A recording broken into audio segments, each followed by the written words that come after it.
What if I told you that the war we're watching unfold right before our eyes, the headlines, the rising alliances, the mounting threats, is not as new as we think?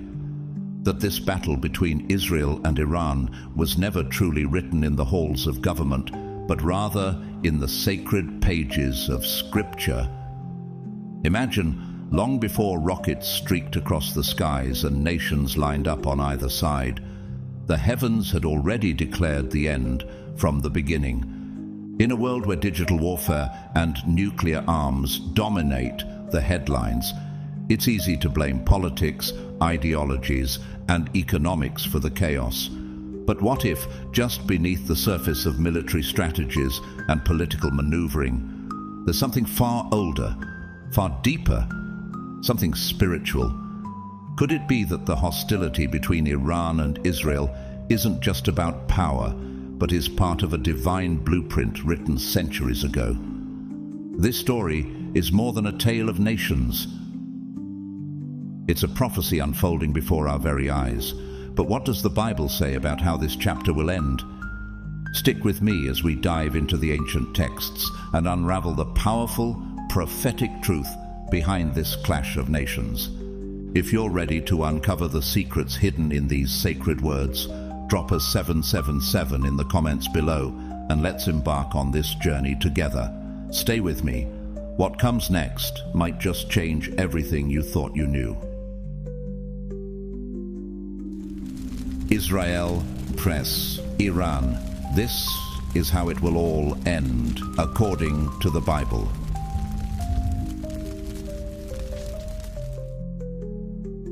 To uncover the hidden roots of the unending conflict between Jews and Arabs, we must journey back, not just through history, but deep into the ancient sands of divine purpose. Picture it, a vast, barren wilderness where silence reigned and time seemed to pause. In the heart of this desolate land stood one man, Abraham. Not a king, not a warrior, but a man chosen by God himself. It was here that Abraham received a promise so powerful, it would ripple across generations and shape the destinies of nations. The voice of the Lord declared in Genesis 12:7, "To your offspring I will give this land." But who exactly were those offspring? Before the promised child, Isaac, ever took his first breath, Abraham fathered another son, Ishmael, through Hagar, his Egyptian servant. Can you imagine the tension in Abraham's heart? One son born of waiting and faith, the other of human decision and desperation. Ishmael was not rejected. He was cherished. He was seen by God. In fact, the Lord spoke clearly in Genesis 17:20-21. "As for Ishmael, I have heard you. I will surely bless him, but my covenant I will establish with Isaac." Do you see the divine split? Two sons, two beginnings, two lines of destiny that would one day collide like fire and oil. Ishmael would become the father of many great nations, his lineage branching into the vast Arab tribes, many of whom would later become the foundation of the Islamic world. Isaac, on the other hand, would give birth to Jacob, the man renamed Israel, from whom 12 tribes would rise to carry the sacred covenant of God into history. Now, pause for a moment. If you were Abraham, standing in the heat of the desert, watching both your sons grow, one in the light of the covenant, the other in the shadow of blessing, what would you feel? Could you foresee the future that was unfolding? This isn't just a story of family, it's a prophecy in motion. Have you ever wondered why the conflict between Israel and the Arab world feels so deeply personal, so unending, so spiritual at its core? It's because it didn't begin with politics. It began with a promise that still echoes in the bloodlines of nations today. What if your family carried a divine divide like this? Would you recognize the spiritual implications, or would you only see the surface? The battle you see on the news might just be the fulfillment of ancient words spoken under a desert sky. But this is only the beginning.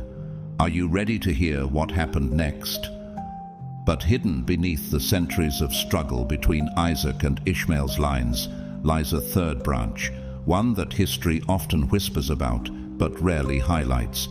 While the spotlight has long been on the sons of Abraham, what if the key to understanding today's global tensions requires us to look even further back, to the days right after the flood when Noah's sons stepped out into a cleansed and silent world? Among Noah's 3 sons, it was Japheth who fathered a lineage that would reach far across the continents. Genesis 10:2 lists his sons, and among them was Madai. Who was Madai? His name appears only briefly, but his descendants would merge with one of the most formidable forces the ancient world had ever seen, the Persians. Can you sense the quiet unfolding of destiny? From Japheth came the Medes, and when they joined forces with the Persians, they birthed the Medo-Persian Empire, a mighty kingdom of iron and silver, one that would rise to crush Babylon and etch its name into the very structure of biblical prophecy. And today, we know this land by another name, Iran. Have you ever considered that Iran's roots stretch all the way back to the sons of Noah? That modern geopolitical tensions might actually be echoes of ancient bloodlines and divine orchestration. While the world sees a nation with nuclear ambitions and regional influence, the Bible sees something far older, a people foretold. If you stood at the edge of time with Noah, watching his sons walk in different directions, could you imagine that their children would one day represent forces that shape global history? What if the conflict between Israel and Iran is more than politics or power? What if it's the unfolding of a prophetic script written thousands of years ago? 3 lines, 3 legacies, 3 forces now converging in the heart of the Middle East, and the story is only gaining momentum. Are you beginning to see the bigger picture, or is something even deeper waiting to be revealed? And so, the ancient stage was set, though most of the world never realized they were watching prophecy unfold in plain sight. On one side stood Israel, born through Isaac, the promised son, carrying the sacred covenant passed down from Abraham. This was the nation chosen to walk closely with God, to carry his laws, and to be a light among the nations. But Israel would not be alone in this divine drama. Across the desert and mountains, the sons of Ishmael rose, fierce, numerous, and blessed in their own right. These descendants of Abraham through Hagar became the fathers of many Arab tribes, a people of strength and spirit, whose presence would shape the religious and political soul of the Middle East. Though the covenant did not pass through Ishmael, God's promise to bless him remained unshaken. Could this be why the tension has never just been about land, but about legacy? And then, from a third direction, seemingly distant yet prophetically significant, came the descendants of Japheth through Madai, who merged with the rising power of Persia. From this union emerged an empire so vast and powerful, it would one day challenge Babylon itself. That empire, the Medo-Persian Colossus, still casts its long shadow through what we now call Iran. Did you ever imagine that Iran's origin could be traced back to Noah's own bloodline? 3 branches, 3 ancient names: Israel, Persia, the Arab nations, each bound not just by history but by heaven, each carrying a piece of a divine puzzle that spans continents and centuries. Are you starting to sense the invisible hand weaving through it all? If you were a celestial observer, watching from the heavens as these 3 lines emerged from deserts, mountains, and plains, would you begin to wonder what great plan they were being drawn into? Could you feel the weight of prophecy in their footsteps? This was no accident of geography, no coincidence of culture. It was orchestration, it was alignment, it was preparation. The question now is, what were they being prepared for, and why are their paths colliding again in our lifetime? But Persia's role in biblical history wasn't always one of opposition. In a twist that would leave many speechless even today, the very empire that now challenges Israel was once used by God as a vessel of mercy and restoration. Yes, Persia, the same land whose modern name is Iran, once held a sacred place in the unfolding of God's redemptive plan. Picture the devastation of Jerusalem in 586 BC. The temple, once filled with the glory of God, lay in ruins. The streets of Zion were silent, and her people had been dragged into exile by the Babylonians. For the Jewish people, it must have felt like the end of everything they believed in. Can you imagine being torn from your home, watching the place of God's presence reduced to rubble? Could hope survive such loss? But there was a promise, one spoken long before the destruction came. The prophet Jeremiah, carrying the heavy burden of warning and comfort, had declared, "When 70 years are completed for Babylon, I will come to you and fulfill my good promise to bring you back to this place." Jeremiah 29:10. A promise that seemed impossible until God reached into history and stirred a heart no one expected. Enter Cyrus the Great, a pagan king, a ruler with no covenant, no Torah, no priesthood. And yet, 150 years before he was even born, the prophet Isaiah wrote his name. This is what the Lord says to his anointed, to Cyrus, whose right hand I take hold of, to subdue nations before him. Isaiah 45:1. Let that sink in. God called a Persian king his anointed. Have you ever wondered what it means for a man outside of Israel to be called God's anointed? What kind of authority must rest on a person when the Lord himself claims to guide their right hand? Cyrus would go on to overthrow Babylon, and rather than enslaving the Jews, he did the unthinkable. He released them. He issued a decree recorded in the opening chapters of Ezra, permitting the Jews to return to Jerusalem and rebuild their temple. Imagine the sound of hammers ringing again on sacred stone, the laughter of exiles returning home, the fulfillment of prophecy in real time. Persia, the outsider, became an instrument of divine restoration. Through Cyrus, God revealed a profound truth. He is not bound by borders or bloodlines. He can use anyone, even a foreign king, to fulfill his holy purposes. If he could use Persia for good once, could he do it again? Or has something changed? What does this tell us about how God moves?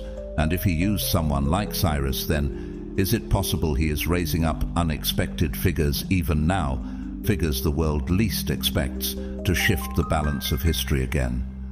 The story of Israel and Persia is not just about enmity. It's about the mysterious ways of a sovereign God who writes names into prophecy before their owners take their first breath. Are you beginning to see how deep the connections go?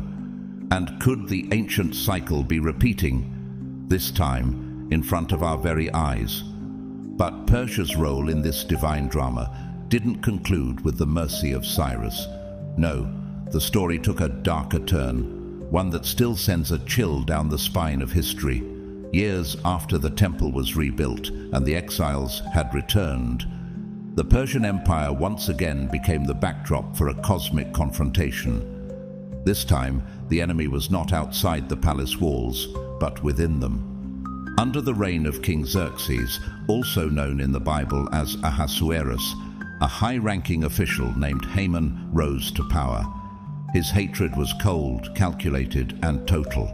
Hidden behind royal robes and courtly titles was a man consumed with a single, terrifying ambition: to wipe out every Jew across the empire.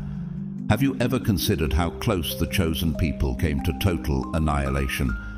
What if the entire future of Israel hung on the courage of one hidden figure? But God was already 10 steps ahead. Unknown to Haman, a young Jewish woman named Esther had been positioned inside the palace, an orphan raised by her cousin Mordecai, now crowned queen in a foreign land. Esther may have looked like royalty, but inside she carried the destiny of her people. And when the hour of decision came, she faced the ultimate test: remain silent and safe, or speak up and risk everything. Mordecai's words in Esther 4:14 still resound across centuries. Who knows but that you have come to your royal position for such a time as this? Have you ever wondered if your own position, your job, your influence, Your platform was divinely appointed for a purpose greater than yourself. Esther chose to act.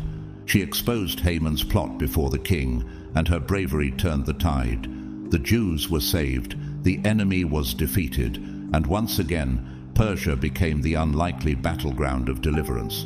But beneath the miracle, a darker truth lingered, one that never truly left. A spiritual tension had begun to take root. What had once been a land of restoration under Cyrus had now birthed a plot of extermination under Haman. The same soil that once carried freedom now carried a seed of destruction. And that seed, it did not die. Isn't it strange how history can shift with the rise of one heart, whether for good or evil? And what if the spirit that once moved through Haman never really vanished, but waited in silence, looking for its moment to return? Centuries passed, but the shadow remained. Persia would rise again, not with scrolls of liberation, but with words that echoed ancient hatred, not with decrees of return, but with cries of annihilation. Could it be that the past is speaking to the present? And if so, are we listening? The story isn't finished. In fact, it may just be beginning again. Do you see it? Or are you still looking at Persia as merely a place on the map? In 1979, history took a chilling turn. The ancient land once known as Persia, the empire that once freed the Jews under Cyrus and later threatened them under Haman, was reborn with a new face. This time, not as a monarchy, but as a theocracy. The Islamic Revolution swept across Iran like a storm, toppling the Shah and raising a new banner over the nation, one not merely political, but deeply spiritual. A regime rooted in Shiite Islam emerged, carrying not only national ambitions, but an apocalyptic vision. From its earliest proclamations, the new Iran declared an unshakable mission: the destruction of Israel. Can you imagine a modern government whose founding documents are infused with ancient hatred? Iran's leaders began to call Israel the Little Satan, a title soaked in contempt and religious symbolism. Their vow? To erase her from existence, to cleanse the land of the people once promised by God himself. And this wasn't just empty rhetoric. Iran's support of proxy groups like Hezbollah and Hamas transformed words into weapons. Through funding, training, and arms, Iran has fueled fires of terror across the Middle East. These groups do not merely oppose Israel. They exist in part to fulfill Iran's unspoken prophecy, to strike at the covenant people through the shadows. Their very constitution denies Israel's right to exist, not negotiate, not coexist, but to exist. But beneath the military strategies and political speeches, can you feel it? There's something darker, something ancient at work. What kind of power compels a nation to craft its identity around another nation's destruction? Is it just politics, or is it prophecy resurfacing? What if the spirit that whispered to Haman now echoes through modern microphones and missile blueprints? What if this isn't just a regional feud, but a spiritual war stretching back to the desert cries of Ishmael, the promises to Isaac, and the rising voice of Japheth's sons? If you lived in Israel today, knowing that your enemies are not just at your borders, but in the pages of ancient prophecy, how would you pray? How would you prepare? Iran's transformation in 1979 wasn't just a change of power. It was a shift in spiritual atmosphere. And while the world sees political conflict, those with eyes to see might discern something deeper. The stage is being set again. The same soil that once held deliverance and destruction now trembles with prophetic tension. Can you sense it? The ancient players have returned to the stage, and the final act may be closer than we think. Hidden deep within the pages of Daniel lies a revelation so profound most overlook it entirely. In chapter 10, we find the prophet in a moment of intense spiritual desperation. For 21 days Daniel fasted, no bread, no wine, no meat, seeking understanding from God. But heaven seemed silent. Why the delay? Had his prayers gone unheard? Then, suddenly, an angel appeared, radiant and breathless with urgency. And what he said shattered the boundary between the physical and the spiritual. The prince of the Persian kingdom resisted me 21 days. Daniel 10:13. Wait, what prince? Daniel lived in exile under the Persian Empire, but this was no earthly ruler. This was a spiritual principality, a dark force assigned to Persia, powerful enough to delay a heavenly messenger. Can you grasp the weight of that? Behind Persia, there was a demonic intelligence, a territorial spirit influencing the direction of kings and kingdoms. And if such a being ruled then, who or what rules behind modern-day Iran? Ephesians 6:12 removes the veil completely. For we wrestle not against flesh and blood, but against principalities, against powers, against the rulers of the darkness of this world. The real war, then, is not in parliaments or on battlefields. It is waged in the invisible realm, where ancient spirits whisper into the hearts of leaders, where darkness manipulates policy, where hatred is inflamed not by strategy, but by spirits. Could it be that the same prince who resisted the angel in Daniel's day still stalks the land today? Has the principality behind Persia ever truly been cast down, or has it merely changed its mask? Iran's hatred of Israel is not simply rooted in ideology or history. It is spiritual, it is ancient, it is prophetic. When Iran declares its desire to wipe Israel from the map, it is echoing a voice that first spoke behind the thrones of kings long dead. If you stood beside Daniel during those 21 days, feeling the weight of the silence, would you have imagined a war raging above your head? What if your prayers today are contending with the same darkness? This is not just about nations, it's about realms, it's about prophecy, it's about a kingdom of darkness that has opposed the covenant people from the beginning. And now, that battle is coming to a boiling point. Are we paying attention, or have we been distracted by the surface, while the real war is being fought just beyond our sight? Ezekiel 38 opens like a prophetic storm cloud rolling in from the edges of time, dark, foreboding, and undeniable. In this ancient chapter, written thousands of years ago, the prophet describes a terrifying vision. A vast coalition of nations rising in unison against one small, sacred land. And at the heart of this alliance, standing boldly among the aggressors, is none other than Persia, modern-day Iran. Persia, Cush, and Put will be with them. Ezekiel 38:5. The names may sound ancient, but their modern echoes are unmistakable. But Persia is not alone. Marching beside her are nations from the south, regions known today as North Africa, and from the far north, a strange and powerful figure emerges, Gog, from the land of Magog. Who is this Gog? His identity has stirred debate for generations. Some scholars trace him to the areas near modern-day Russia or the steppes of Central Asia. Others see him as a broader representation, a symbolic leader of a global anti-Israel alliance. Can you imagine such a coalition forming today? A confederacy that includes Iran, North African powers, and northern giants, uniting not for peace, but with a singular, deadly objective: to wipe Israel off the map. What would compel such diverse nations, different in culture, language, and politics, to come together in violent unity? Could the answer be found not in diplomacy, but in destiny?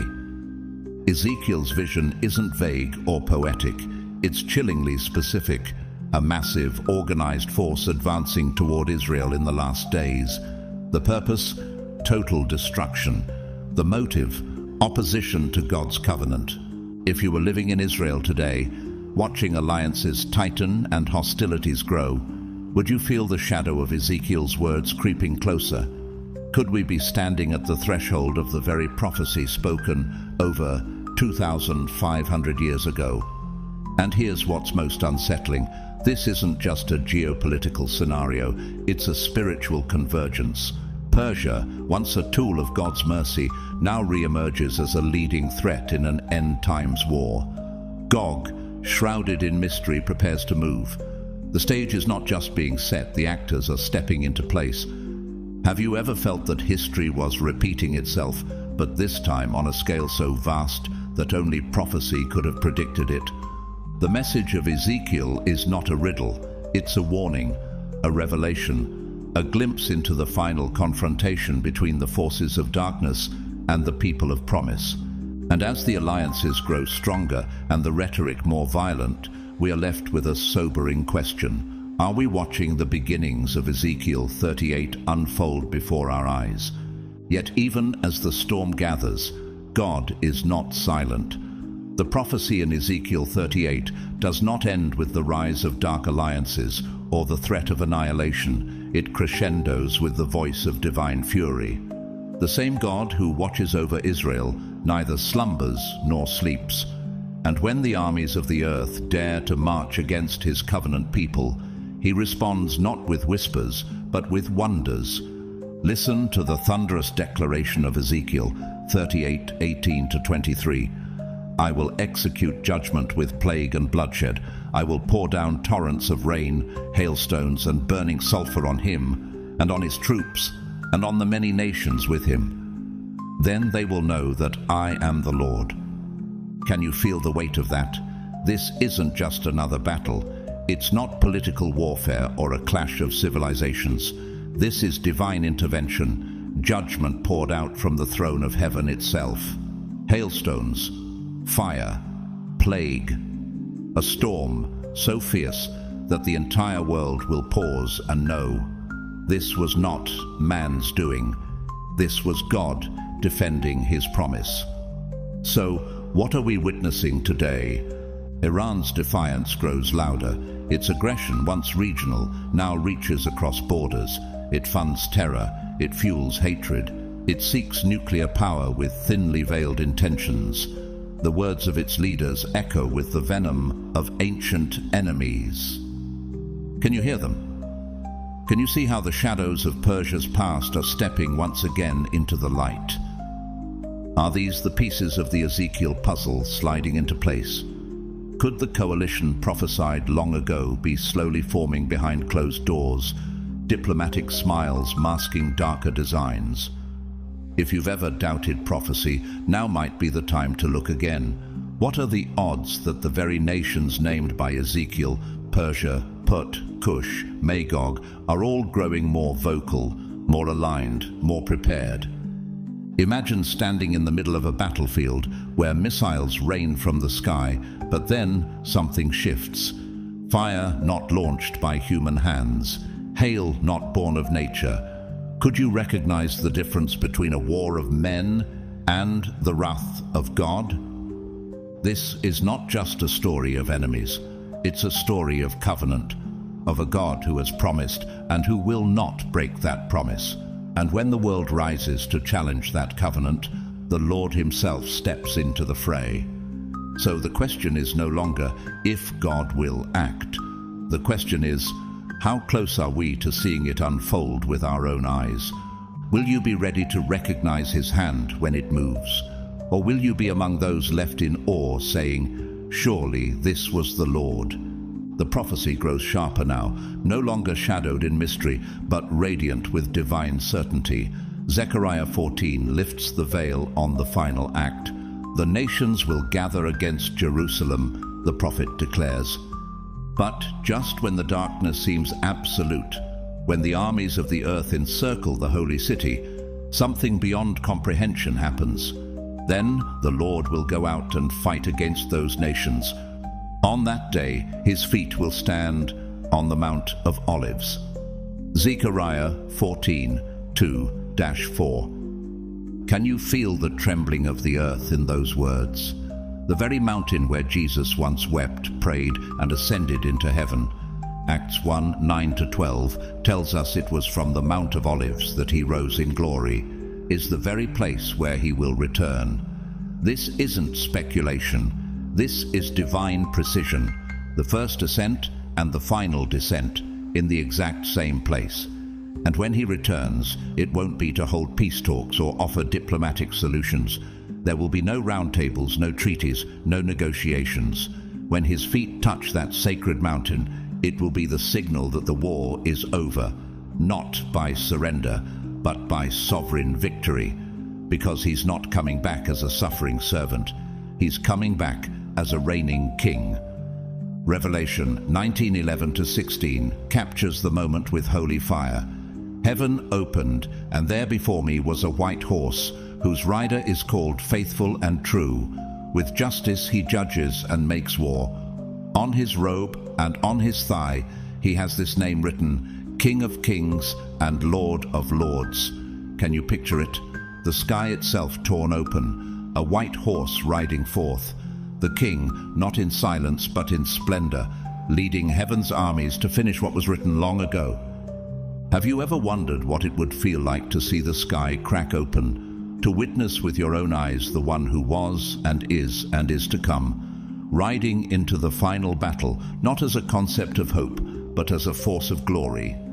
All the powers that once conspired against Israel, Persia, Magog, Gog, the nations of the earth, will stand helpless before the blazing eyes of the returning king. The war that began in the ancient sands with Isaac and Ishmael, that surged through Persia and echoed in Iran, that rose in Ezekiel and burned in Revelation, will end on the Mount of Olives.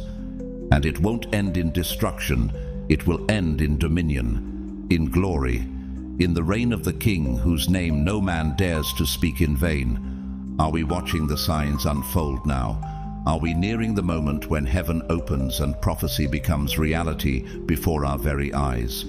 Because when he comes, every knee will bow, every eye will see, and no force on earth or under it will stand against the one whose robe is dipped in blood and whose name is victory. Why do the nations rage and the peoples plot in vain? The question echoed in Psalm 2 cuts through the noise of headlines, nuclear threats and political turmoil. And in that very psalm, God gives his answer, not with panic, but with power. The one enthroned in heaven laughs, the Lord scoffs at them. I have installed my king on Zion, my holy mountain. Do you see it? The world may tremble, but heaven does not. The nations rage. Iran rises with boldness. Alliances grow darker. Prophecies converge in plain sight. Yet, through it all, the throne of God remains utterly unmoved. Not one plan of man or demon will overthrow what has already been decreed. And so we stand at a crossroads, not of prophecy, for the word is already written, but of response. What will you do as the hour unfolds? Now is not the time for the church to grow quiet. Now is not the time for God's chosen ones to sit on the sidelines. Psalm 122:6 is not a suggestion. It is a call from the heart of heaven. Pray for the peace of Jerusalem. This is not merely a prayer for calm streets. It is an act of prophetic alignment, a declaration that we choose to stand with God's purposes, with his people, and with his plan. Can you feel the weight of this moment? It is not about fear, it is about preparation. It is about watching the signs and understanding the hour, not as frightened spectators, but as faithful watchmen. The war may be written, yes, the kingdoms may clash, but your part in this story is still being written. Will you choose to align with the King? Will you be among those who discern the season and rise in bold intercession, unshaken in faith? Because the King is not delaying, he is preparing. And the final trumpet will not sound for the terrified, it will sound for the ready. So as the nations rage, as Iran rattles its sword, as ancient spirits stir again, lift your eyes higher. Heaven is not worried, heaven is waiting. And when the King returns, may he find you not in fear, but in faith, watching, praying, discerning, and ready. The war is real, but so is the kingdom that cannot be shaken. The pages of Scripture have been whispering this story for thousands of years, from the deserts of Abraham's journey to the rise of ancient Persia, to the prophecy of Ezekiel and the thunder of Revelation. Every detail, every name, every nation has been leading to this divine intersection between heaven's plan and man's rebellion. And now we are watching it unfold. The conflict between Iran and Israel is not just geopolitical. It is spiritual, it is ancient, it is prophetic. Iran's threats are not isolated shouts in the dark. They are echoes of a war that began long ago when covenant and opposition first collided. What we see today in the news, the rising tensions, the missile strikes, the alliances forming in silence, is not just about borders. It is about the throne. It is about the king. But through all the chaos, one truth remains unshaken: God reigns. The one who installed his king on Zion is not pacing in worry. He is seated in authority. And that king, faithful and true, is coming back, not to negotiate, but to reign. So what do we take from this? What do we carry into our hearts as we see prophecy walking toward us in real time? You are not powerless in this war. As part of the body of Christ, your prayers matter, your voice matters, your discernment matters. Psalm 122:6 wasn't given for times of comfort. It was commanded for times like this. Pray for the peace of Jerusalem. When you pray, you align yourself with heaven's decree. You stand in the gap.